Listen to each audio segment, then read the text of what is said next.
Salut Vince! Salut Julien, ça va? Et toi? Putain, Ouais. ça fait un bail. Bah ouais, heureusement qu'on s'appelle un peu, mais on se voit pas beaucoup en ce moment. C'est clair, ouais. Moi, je passe plus de temps au jardin qu'autre chose, mais on est pas mal occupé quand même avec l'école là. Pas mal. Bon, bah écoute, de ton côté, comment se passe ton confinement? C'est un peu la question de base, mais Bah, du coup, au début, pareil, là, ça m'a permis de souffler un petit peu parce que ça en était un peu sous pression avec le début de saison. Puis du coup, on a relâché la pression vu que ça n'a pas commencé. ouais, Sachant que moi, j'étais sur deux projets. Mon projet sportif avec le GT4, ouais, théoriquement sur une Alpine au sein du team Mirage. Donc pour le GT4, j'ai fait ça. Et puis ensuite pour la Caterham, la Coupe Caterham, où on organise le championnat de trois catégories, l'Académie, la Road Sport, la 420R, et on devait commencer sur le circuit du pôle mécanique à l'Est, là, tout début avril. Et du coup, c'était voilà, deux petites semaines avant, on a annoncé l'arrêt des activités. Donc on a dû un peu cesser les activités et tout ce qui tourne autour du sport automobile, des loisirs en général, là, depuis 6 semaines, là, c'est vraiment à l'arrêt. Donc, je pense un peu comme pour la CRS. Du coup, on prévoit l'après et là, on est dans l'attente. ouais, c'est clair. Mais bon, c'est pas mal, nous. Ça nous permet de réfléchir et de penser un petit peu à certains souvenirs. Mais ce qui est marrant, c'est que quand je repense un petit peu, là, je suis en train d'écrire l'aventure là, avec des séries d'articles qu'on partage un petit peu partout. Parce que je pense que ça vaut le coup d'être partagé sur le réseau, puis à toute la communauté qui nous suit depuis le début. Mais moi, ce qui est marrant, c'est on a souvent les questions, ouais, racontez-nous un petit peu comment l'équipe s'est faite et tout. Et je pense que c'est marrant de raconter un petit peu à nos clients et à ceux qui nous écoutent comment on s'est rencontrés. C'est assez drôle parce que je me souviens, quand on était à l'INSA, tous les deux, toi, tu étais en sport-études auto, je crois. Et moi, j'étais dans une association qui faisait des protos à faible consommation d'énergie. Puis j'ai vu que tu étais là, puis tu sais, moi, le sport auto, je connaissais rien, c'était en 2014, même avant, et je me suis dit, putain, il y a un mec, il est pilote et tout, c'est la folie, quoi. Tu vois. Et je me souviens, je t'avais envoyé un email, mais mon gars, mais d'une timidité, je sais plus si tu dois l'avoir encore, je crois, cet email en disant, ouais, je m'appelle Julien, vous êtes pilote, c'est mon rêve et tout. Tu vois, c'était marrant, quoi. Je me rappelle plus trop de ton mail. Malheureusement, il doit être sur ma boîte mail INSA. Ouais, elle Et du n'existe coup, plus. j'ai plus trop accès. Malheureusement, j'ai peut-être dû le garder. Mais effectivement, je me rappelle de ta prise de contact et je m'étais dit à l'époque, qu'est-ce que je fais? Je lui réponds ou je lui réponds pas? Puis bon, je m'étais dit, allez, ça doit être un gars sympa, on va lui répondre. Je Du te coup ouais, remercie. c'était comme ça qu'on s'est rencontrés. Je te remercie de m'avoir répondu en tout cas. Ouais, mais c'était marrant parce que ouais, à l'époque, j'avais même pas encore l'idée du projet. Puis je me souviens, on a atterri en TP d'informatique tous les deux. C'était un sketch, quoi. C'était un sketch. Ce TP d'informatique, je crois que je suis même pas sûr de la moyenne au final, toutes les deux. C'était Ouais. marrant, quoi. Oui, parce qu'au final, on s'est mis à faire le même département. Ouais, ouais. En info, on n'avait pas souvent la moyenne. On peut dire que tu étais bien écrit. Et ouais, on a fini dans le même. Après, tu as fait au Canada. Ouais, ben, j'étais parti un an au Canada, là. Et puis en rentrant du Canada, ben, c'est là où j'ai l'idée de développer l'école. Donc je t'ai rappelé. Et là, t'as dû me prendre pour un fou quoi, quand je t'ai dit, ouais, on va faire une école historique. Je me souviens, j'étais en stage chez AGS, je t'avais croisé avec des Caterham. Et je t'avais dit, voilà, j'ai envie de faire une école historique. Puis je crois la première action que tu as eue, c'est ouais, c'est bien l'historique, mais ça va être chaud, quoi. Tu vois. Bah, en fait, ce qui est vrai, c'est qu'à l'époque, ce qui est toujours vrai d'ailleurs, c'est que les écoles de pilotage et l'aspect historique, c'est qu'il y a déjà deux activités déjà assez marginales et qui sont difficiles, je pense, à organiser pour que ça soit rentable, que ça puisse fonctionner bien. Et du coup, de mixer les deux idées, de faire une école de pilotage historique, bah, je me disais, putain, c'est couillu un petit peu parce que l'idée est bonne, mais on est quand même sur des activités niches où c'est pas forcément évident de se projeter, de se rendre compte est-ce que ça va plaire, est-ce que ça va fonctionner, quoi. Ouais, ça c'est marrant. Donc ouais, là, quand tu m'as dit ça peut valoir le coup et quand je t'ai dit ouais, si je fais ça t'es chaud et que tu m'as dit oui, j'étais trop content quoi. C'était génial. Mais ce que je me souviendrai le plus, c'est quand t'avais une Caterham R300 je crois. Je me suis dit ouais, je peux monter pour voir ce que c'est parce que j'ai jamais fait de tour avec un pro. Putain mec, je me souviens mais j'en pouvais plus quoi. J'ai eu une trouille mais pas possible quoi. Pas possible. Toi Ouais, mais ça, t'étais mort de rire à côté quoi. Puis le mec c'était à cause du circuit, ça, c'était pas à cause de moi. Parce que le ouais. circuit du Luc, il fait. Il fait peur. Je sais pas s'il fait peur, mais peut-être moins que Charade déjà. Putain, Ouais, c'est vrai. mais bon, voilà, ça m'avait bien fait marrer. Et puis là, je me suis dit, putain, mais les mecs, c'est des grands malades, quoi. C'est des grands malades. Mm. Ok, bon, bah, ce qui est drôle, c'est qu'après ça, je crois que tu m'as amené, avec Morgan à l'époque, sur un meeting de Porsche. Tu nous avais amené à Zandvoort, je crois. Pour comprendre Ouais, ce que c'était, parce que nous, on n'y connaissait rien au sport auto. Donc, on avait débarqué avec toi à Zandvoort, dans le Airbnb et tout. C'était assez. ouais, ouais. Alors à l'époque, Morgan, il me suivait un petit peu sur les meetings. Ouais. Et toi, tu avais réussi à te. Tu étais venu un peu en touriste, mais Ouais, tu complet, étais ouais. venu, t'étais même venu avec nous, quoi. Tu avais pris un avion, enfin, tu avais un autre projet. Ah non, tu allais à l'éco-marathon Shell. Ouais, ouais. Et je suis venu Euh, pour le meeting Porsche aussi. Enfin, je sais plus, un truc comme je ça, sais je me pas, mais souviens du coup, plus. tu t'avais rejoint et on était venu à Zandvoort. Je pense que tu as, un bon souvenir du circuit, non? Ah ouais, C'était sympa, ce meeting. c'est génial, Zandvoort. Mais moi, j'étais jamais allé vraiment sur des meetings de course modernes, tu vois, et j'ai vu le truc, et je me suis dit, ouais, il y a du level, quoi. Donc c'était assez marrant. Puis à partir de ce moment-là, je crois, j'avais fait un site internet pour toi et tout. Enfin, on était Oui, chaud, c'est quoi. vrai. Tu vois. Ouais, c'est vrai. Je t'avais mis à contribution un peu. Ouais. Voilà, mais ouais, c'est des bonnes amitiés, c'est des bons souvenirs, quoi. Moi, ce qui serait intéressant, c'est de revenir un peu sur le double profil. Parce que tu vois, dans le monde du sport auto, on a beaucoup d'amis qui sont pilotes, mais toi, de la même manière que Pierre, que j'aurais également par Skype pour prendre des news, vous avez quand même le double profil ingénieur et pilote à la fois. Donc ça, je pense que comment tu le gères ça et, au quotidien et sur les courses, parce que je pense que c'est intéressant là, de savoir ça. Effectivement, c'est un petit peu un fantasme, entre guillemets, de dire qu'on peut piloter une voiture et à la fois comprendre comment elle fonctionne et même la concevoir. Mm. Pour revenir un peu au début, quand j'ai commencé le sport auto, une des conditions, c'était de poursuivre mes études, de surtout pas faire un unique projet. Ouais. Et forcément, après le bac, j'avais fait un bac S, c'était compliqué de se projeter sur des études scientifiques avec des prépas et l'investissement comment dire, que ça engendre. Et Ouais. du coup, là, j'ai réussi à trouver, bah, à l'époque, c'était une des seules écoles qui proposait ça, c'était l'INSA de Lyon. Je suis rentré en 2008, qui proposait du coup un format un petit peu allongé de 2 ans d'études un peu plus longues donc le diplôme ne se faisait pas en 5 mais en 7 ans pour poursuivre le projet sportif. Et c'était déjà compliqué. C'est pour ça que j'étais aussi mauvais en informatique d'ailleurs. C'est parce que j'avais pas beaucoup de temps pour travailler. Moi, j'avais pas d'excuses, moi, à côté. Et du coup, à l'époque, je me disais, enfin, vivement que j'ai fini l'INSA parce que c'est trop dur de mener à la fois le pilotage et les études. Et en fait, je me rends compte maintenant, depuis que j'ai fini l'INSA, que c'était pas le plus compliqué. Le plus compliqué, c'est maintenant, c'est quand je suis dans la vie active, Ouais. de continuer à se libérer du temps, à être performant derrière le volant et d'être performant aussi dans la vie de tous les jours, que ce soit la vie professionnelle ou la vie de famille. Donc, c'est pas. Mais bon, c'est aussi de cette manière que je m'épanouis.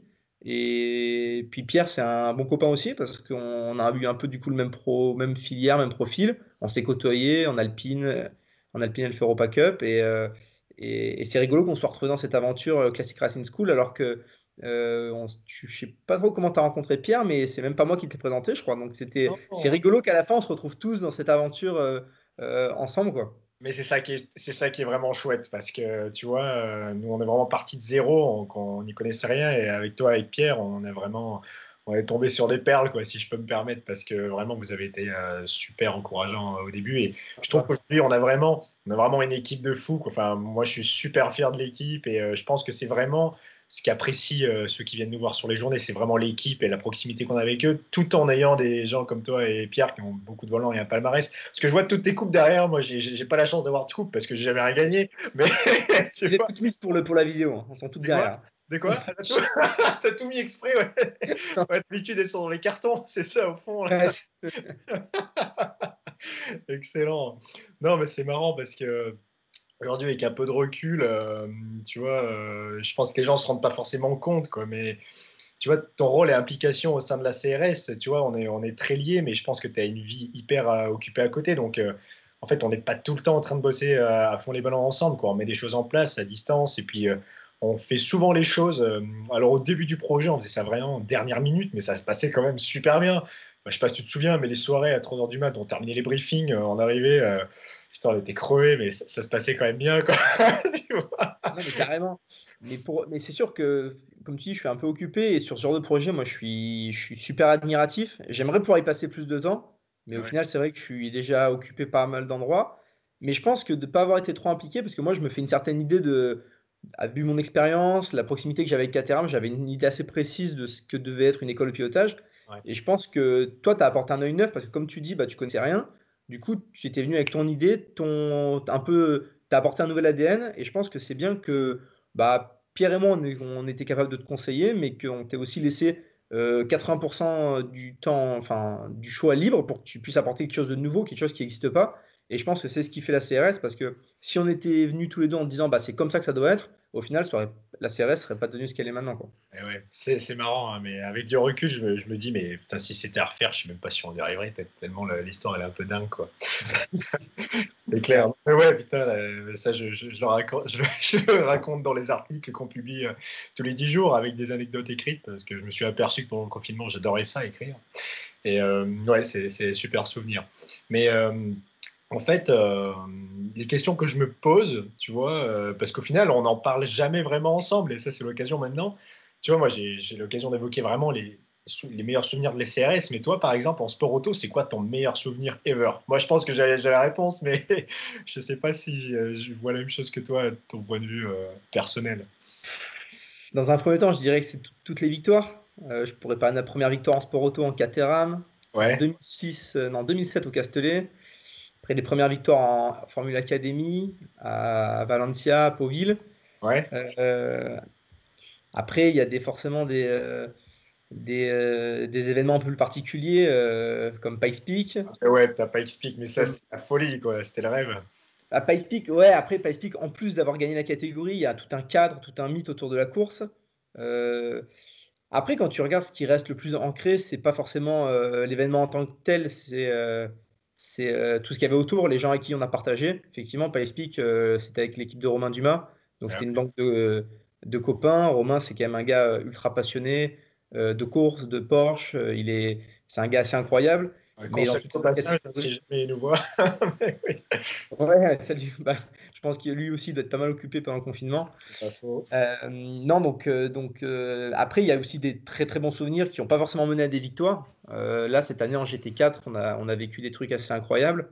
Euh, non, voilà, mais ça me fait penser qu'au final, c'est un peu comme avec la CRS, c'est que on... qu'est-ce qui fait qu'on va s'en souvenir et qu'on a passé un bon moment? Bah, avec qui on a partagé le truc, quoi. C'est clair. Donc, euh, donc voilà, quand je repense à Pikes Peak ou à d'autres événements comme ça, c'est ce qui fait que ça rend le truc inoubliable. T'aimerais le refaire? Pas explique. Ouais, ouais, carrément, carrément. J'avais essayé ensuite de monter un projet, notamment avec Caterham, les années suivantes. Mais voilà, c'est quand même. Moi, j'ai profité de toute l'expertise de Romain pour aller là-bas. Ouais. Voilà, si t'es pas accompagné, c'est quand même un investissement humain et financier très très lourd. Voilà, c'est très compliqué d'organiser. Donc malheureusement, pour le moment, j'ai pas eu d'opportunité pour y retourner, quoi. Ouais, bah, ce sera un petit peu l'occasion de parler un peu de ce qu'on pense du sport auto dans le futur, quoi. Mais Mhm. ouais, c'est vrai que Pikes Peak, là, enfin, je me souviens, on était encore étudiant à l'époque, hein, quand tu as fait ça, il y avait des vidéos de partout, et c'était l'euphorie à l'école, quoi. C'était génial. Je pense que tu étais aussi porté par ça, et c'était. Enfin, cette école-là, enfin, moi, j'en parle vraiment à chaque fois, hein. Je reçois des appels un petit peu de personnes qui souhaitent savoir si c'est bon ou pas, si ça leur correspond.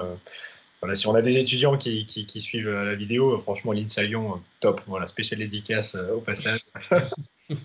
Et du coup, autre sujet qui moi aussi m'intéresse, alors tu vois, avec Pierre notamment, moi quand j'étais gamin, je jouais un petit peu aux simulations automobiles, tu vois, à certains jeux, j'étais légende, des trucs comme ça, et c'est d'ailleurs comme ça que j'ai connu Charade, sur un vieux jeu.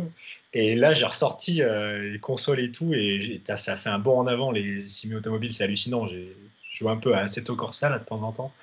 Alors c'est dommage, il y a pas les circuits ni les bagnoles qu'on aimerait, parce qu'il y en a peu par rapport au reste, mais franchement, quand je vois l'engouement qu'il y a autour du sport auto en virtuel, toi, est-ce que tu es plus du style à limer les circuits sur un simu ou dire ah, je vais aller faire le jardin et puis je me remettrai quand ce sera mieux? En ce moment, je suis plutôt à faire le jardin et attendre que ça reparte. Ouais, Ouais, après, je te cache pas que quand j'ai eu l'occasion d'essayer des simus ou des très bonnes consoles ouais, des logiciels comme Airfactor ou Assetto Corsa, c'était quand même très très sympa. Mais je suis plutôt à rester ancré un peu dans le réel et j'ai pas trop pris le pli des simulateurs. Et c'est vrai que là, j'ai pas mal de potes qui profitent entre guillemets du confinement pour s'épanouir dans ce domaine un peu virtuel. Et moi, j'ai même pas une console, j'ai rien. J'ai même pas une assez bonne connexion internet pour essayer de jouer en réseau avec les potes. Donc voilà, non, je fais mon jardin et j'attends que ça reparte avec impatience. C'est génial parce que tu vois, je pense qu'il y en a beaucoup qui se disent ouais, ceux qui vont plus de faire de simu, c'est ceux qui rouleront le mieux. Moi, je suis toujours assez sceptique parce que même si je pense que c'est pour surtout des notions de trajectoire ou quoi, tu vois, Pierre Sancinena, je lui mets 2 dixièmes à chaque circuit je pense qu'en vrai, voilà, je fais pas le poids. Oh, je vais rigoler quand il verra la vidéo, je pense que Tu lui mets que 2 dixièmes à Pierre? Putain. Bah, franchement, on a rigolé, on a fait de la Porsche Cup. Tu vois, notamment, on a fait quelques trucs à Laguna Seca, on se fait des petites sessions privées. Et là, je crois qu'on a fait un truc au Nürburgring GP. Il m'a mis 5 dixièmes, j'ai jamais pu recoller. Quoi. Donc, Berber, Pierre. ouais, il aime bien le Berber. Je crois qu'il avait fait double pole, double victoire. Ouais. D'ailleurs, il faisait que me le rappeler toutes les 10 secondes. Il faut enlever la radio. Hein. Ouais, mais nous, on a le truc, le casque et tout. Enfin, ça me fait rire. Donc, je pense qu'avec CRS, on va pas trop en parler maintenant, mais dans les mois qui viennent, on a un petit projet à dévoiler dans le virtuel. Voilà, on y travaille. On y travaille. Donc, je t'en parlerai de la manière qu'on en parlera à tout le monde de manière publique, mais là, on travaille en sous-marin là-dessus et ça va être un super truc. Voilà, ça va être un super truc. Voilà, bah écoute, moi de mon côté là, personnellement, je profite un peu de la famille et tout. Je fais un peu d'auto, c'est dommage. Il y a la Lotus dans le garage, mais on peut pas trop la sortir, quoi. On essaie de respecter quand même le confinement parce que c'est tentant hein, de prendre les jouets. C'est le meilleur moment là, c'est clair. Et ouais, toi t'es pareil avec les Caterham et tu te dis bon, Ouais. j'y vais pas. Et puis bon, je suis allé chercher le pain avec une fois, mais c'est pas très sérieux, quoi. Tu vois. Oh, ça va, ça me gêne pas. Ouais. En plus, sur la Lotus Elise, t'as pile la baguette. Enfin, là, t'as un espacement là. Et la baguette, elle rentre pile dans le truc, quoi. Donc c'est parfait. C'est parfait. Ouais. Donc voilà, nous, notre prochain objectif, bah, c'est de développer l'école toujours, hein, parce qu'on a la chance d'être super soutenu de la part de nos clients. On a fait tout ce qu'il fallait pour que la société puisse bien se porter malgré la crise. Et toi, à titre pro dans ta carrière, par exemple, c'est quoi ton prochain objectif là? Parce que tu avais le GD4 pour cette année. Comment tu vois, par exemple, en endurance, des choses comme ça? Est-ce que toi, ton monde, c'est vraiment le GT ou tu as d'autres aspirations, même vis-à-vis de Caterham, tu vois Moi, je suis assez passionné de course et de pilotage, plutôt orienté circuit parce que ça fait maintenant plus de 10 ans que je m'expérimente là-dedans. J'aime bien la course de côte. Le rallye, j'ai jamais vraiment essayé. Je pense qu'on est quand même maintenant, il faut se. Enfin, moi, je suis dans une phase de ma vie où il faut que je me concentre un peu sur des objectifs un peu précis sans trop m'éparpiller. Du coup, j'ai fait pas mal, par exemple, de proto LMP3 les dernières saisons, mais ça, c'est des projets qui demandent aussi une grosse préparation parce que les voitures sont très pointues à piloter. Ouais. Donc, le GT, j'ai trouvé avec la marque Alpine un bon. Ouais, une marque qui me correspondait bien, je me sens très bien dans la voiture, je montrais un bon niveau de performance l'an dernier, donc c'était vraiment l'objectif de garder cette synergie pour cette saison. Là, la grosse difficulté que je vais avoir, c'est de boucler le budget pour la saison, parce que j'ai déjà quelques partenaires avec qui on s'est appelé et qui m'ont déjà prévenu qu'ils ne pouvaient pas forcément s'engager sur le soutien dont on avait parlé pour 2020, si la saison a lieu. Je sais que tous les championnats travaillent pour commencer les courses à partir de juillet-août.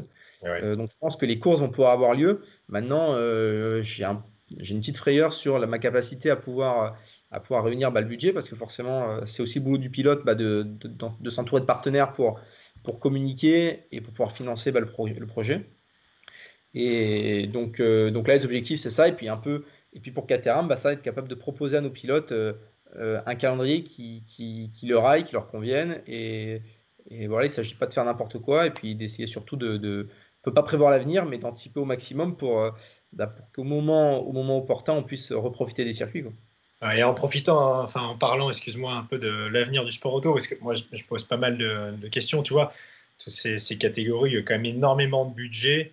Tu vois, nous en Formule Ford, même dans l'historique, c'est quand même des budgets, mais je pense que par rapport au moderne, ça reste quand même plus accessible en fonction des catégories, tu vois, avec des voitures très sympas à piloter. Et je pense que tu vois, que ce soit Formule Ford historique ou Caterham, c'est comme des voitures légères, qui sont dans des budgets 30, 40, enfin inférieurs à 50 000 euros, tu vois. Et pour une saison complète, je crois c'est quoi? C'est 40 000, quelque chose comme ça, la saison complète, vraiment avec toutes les l'auto dedans, quoi. Tu as l'auto et Ouais, c'est ça. les courses. Et je pense que tu vois, il y aura peut-être que je me trompe, mais certaines personnes dans les catégories plus élevées qui se tourneront vers ce genre de catégorie où le plaisir est quand même simple, il est quand même là, quoi. Tu vois, c'est différent, c'est pas des meetings aussi prestigieux, mais je pense que c'est une porte qui peut s'ouvrir, du moins à moyen terme. Tu vois. Je sais pas ce que tu en penses. Moi, c'est un peu mon point de vue avec la moto. Ouais. L'équation sport automobile, elle est quand même compliquée. C'est vraiment dur de savoir qu'est-ce qui fait que les gens vont se tourner vers telle ou telle catégorie. Ouais. Donc voilà, je pense que chaque championnat qui ont, voilà, comme la Caterham, ça fait plus de 20 ans que ça existe. Je pense qu'il y a une recette qui fonctionne. Donc Ouais. c'est surtout pas le moment de la transformer. Mais effectivement, c'est dur de dire si suite à ce genre de période, on va avoir plus ou moins de pilotes. Voilà, ça va toujours être lié quand même forcément à l'économie du pays et au temps que les gens auront à y consacrer, parce que c'est quand même des sports un petit peu égoïstes. Hein. Ça nous prend beaucoup de temps. Donc voilà. Mm. Et, ouais. Et concernant l'électrique, les nouvelles énergies, est-ce que moi, tu vois, je pense que le thermique aura toujours eu une place parce que c'est l'essence même du sport auto, mais il y aura de nouvelles choses qui se développeront sur le thermique, sur l'hydrogène. Je ne sais pas, toi, qu'est-ce que tu en penses, mais moi, je serais pas étonné que dans 5 ans, on ait des courses avec une voiture à hydrogène ou des choses comme ça. Après, est-ce que ça captivera le public? Je sais pas. Mais tu vois, à l'instar de la Formule I, qui quand même, a pris quand même assez rapidement et qui aujourd'hui est quand même un beau championnat, il y a des choses à faire avec des catégories, je pense, de notre type de voiture, mais avec des énergies différentes. Après, nous, on n'est pas du tout là-dessus, mais c'est vraiment des questions que je me pose quoi, pour la suite. Moi, ce que je pense, c'est que déjà notre génération, tous les deux, bon, toi, tu es un petit peu plus jeune que moi, c'est pas évident de trouver des gens de notre âge qui vont avoir la même fibre et la même passion pour le sport auto que nous ou C'est que les clair, générations d'avant. c'est clair. Et quand on voit l'investissement du coup que ça demande de pouvoir pratiquer cette passion, et ben, on peut se dire que dans les 20 prochaines années, et ben, la voiture thermique telle qu'on la connaît va sûrement connaître un petit déclin. Après, est-ce que d'amener de nouvelles technologies, ça va apporter une nouvelle passion et du coup à réintéresser des gens? C'est pas évident, peut-être, peut-être pas. Moi, je pense que tout ce qui est électrique, bah, vu la présentation, par exemple, quand on fait la Formule I, quand tu regardes les courses, ils font tout ce qu'il faut pour que ça soit intéressant, avec Ouais. la gestion de l'énergie et des formats de course en ville assez intéressants. Euh, le seul point que je vois difficile, c'est que les technologies, elles sont pas complètement similaires et qu'on le voit bien que tous les championnats qui essayent de calquer ce qui se fait actuellement, je pense au Mans notamment, qui sont des courses de 24 heures sur un circuit de 13 km, ben on se rend compte que de mettre une voiture électrique ou à hydrogène sur ce format-là, ben c'est super compliqué, quoi. Et forcément, ils se heurtent à des défis techniques et technologiques qui sont pour le moment inatteignables. Donc je pense que tout ce qui va être nouvelle énergie doit tourner autour d'un. On doit repenser le sport auto. Donc la Formule I, ils font ça très bien avec des courses en ville. C'est-à-dire Ouais. des voitures ont besoin d'aller un petit peu moins vite en ligne droite. C'est du sprint aussi. C'est plus du technique. Il faut peut-être faire des courses qui sont moins longues. Je ne sais pas ce qu'il faut faire. Je travaille personnellement sur un projet de Caterham électrique parce que je trouve que la voiture s'y prête bien. C'est une voiture qui est amenée à rester légère. C'est une voiture qui n'est pas demandée à avoir énormément de puissance. Une Caterham à 100, 140, 150 chevaux, c'est déjà super bien. Pour la route, effectivement, personne n'a besoin de traverser la France avec une Caterham. Donc, en termes d'autonomie, si Mais on c'est arrive à avoir 200, 250 km, on ne se retrouve pas avec des batteries qui pèsent une tonne et néanmoins, ça ne va pas pénaliser l'utilisation qu'on va en faire de la voiture. Donc, moi, je pense que la Caterham peut s'y prêter. Maintenant, pour le circuit, c'est pas évident parce que euh, quand on va par exemple au Castellet avec nos Caterham, bah, avec une Caterham électrique, on ne pourra pas rouler à fond sur le Castellet parce que pour le moment, on ne peut pas prendre 230 avec une voiture électrique. Voilà. Ouais. Puis les formules Ford, je pense que les formules Ford, avant d'en faire une électrique, je pense pas qu'il y a des projets qui tournent autour de ça. Mais ce que je vois, c'est que voilà, les autos, même que nous on fait rouler à l'école, déjà c'est des belles bagnoles, quoi, c'est des belles autos. Et je pense que rouler dans une auto qui est belle, c'est déjà le premier truc, tu vois. Ensuite, qu'elle soit thermique, électrique, il y aura des pour, il y aura des contre, mais je pense qu'il faudra s'adapter. Mais il y aura des structures, je pense, comme la tienne, comme la nôtre, qui seront toujours là pour montrer ce qu'était le sport auto avant, avec des sensations vraiment. Parce qu'une Caterham, ça reste une Lotus 7 améliorée. Hein. Enfin, C'est clair. Si je peux dire, c'est l'esprit Light is Right, c'est l'esprit j'ai 200 chevaux dans 400 kilos ou 450. Enfin, ça, c'est vraiment unique à ce genre de petites autos et c'est vraiment ce qui. On s'y retrouvait, tu parlais tout à l'heure des rencontres avec Pierre. Lui, c'est un peu le light français, c'est Alpine. Toi, c'était Caterham. Moi, c'était les Formules Ford que j'ai découvert tardivement et c'est marrant qu'on se soit retrouvés autour de ça, quoi. Parce que c'est vraiment le projet qui nous lie, parce que c'est vrai que si on regarde comme ça, on a tous des vies très différentes, quoi. Pierre qui est chez Renault, toi qui est chez Caterham avec ta saison, et puis moi de mon côté avec l'école de pilotage. Donc, ouais, là-dessus, je pense qu'on a encore un bon bout de chemin à faire ensemble, et je suis vraiment déjà super fier de ce qu'on a réussi à faire. Donc, je pense qu'on va arrêter là, ça fait comme 25 minutes. Est-ce que tu as un mot pour l'audience? Je sais pas, moi, question qui me vient comme ça. Peut-être qu'il y aura 1 personne, peut-être qu'il y en aura 10 000, j'en sais rien. Mais bon.